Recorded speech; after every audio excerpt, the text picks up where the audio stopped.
Oui, on s'approche de fin du 3 semaines de village, donc on est pas trop loin de jouer. C'est un peu le 2-3 derniers jours le plus stressant pour nous, où c'est trop tard pour préparer et c'est trop tôt pour faire. On essaie d'en profiter quand même du week-end, de la folie des Sables d'Olonne, de la famille, les amis, l'équipe qui sont là, tous les proches qui descendent sur Sables d'Olonne pour le moment de départ. Et voilà, mais oui, c'est un moment assez fort où il faut rester concentré, mais aussi en profiter.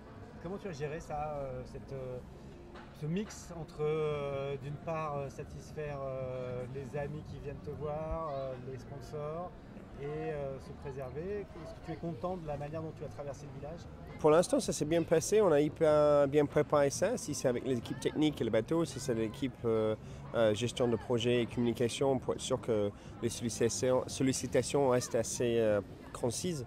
On a très bien préparé et honnêtement, ça s'est très bien déroulé.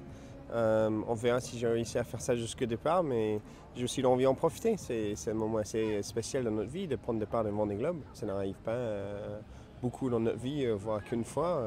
On ne sait jamais. Voilà, c'est aussi en profiter, c'est un moment très très particulier et spécial dans notre vie. Alors raconte-nous maintenant un peu. Raconte-nous un peu ce que tu vois sur les fichiers météo pour le départ du dimanche et puis les 2-3 premiers jours. Ouais, le départ du dimanche, le vent est assez léger, donc ça va être un départ assez calme, dans les conditions pas très fortes, voire pas assez fortes, donc j'espère que ça soit bien. Et puis on va partir au portant directement, avec le vent qui peut être assez fort au large du Cap Finistère. Et pour l'instant, ça s'annonce plutôt bien pour une ouverture pour descendre vers le sud assez rapidement et se joindre les Alizés de manière plutôt simple. Donc si ça reste comme ça, c'est bien pour se mettre dans la course de manière plutôt bien. Et alors c'est plutôt favorable à ton bateau par exemple? Mon bateau, c'est un bateau polyvalent, donc je suis jamais le plus rapide, je suis jamais le plus lent. Il y a des moments où je sois bien, moins bien, mais voilà, c'est bien pour ma tête en tout cas d'avoir une première journée où on a du temps pour se mettre en place, trouver nos marques, le sommeil, le stress, que tout ça qui stabilise avant qu'on est dans des conditions un peu plus dures où il faut gérer le bateau.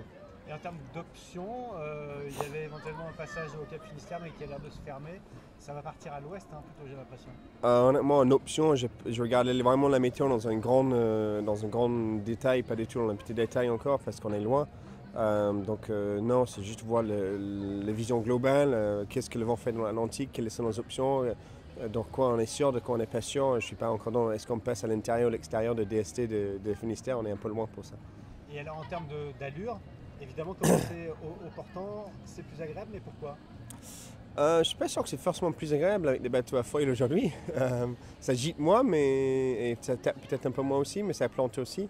C'est agréable dans le sens qu'on va vite. On va vite aller vers le sud, on va vite trouver de l'air chaud, mer chaude, c'est agréable d'avancer rapidement.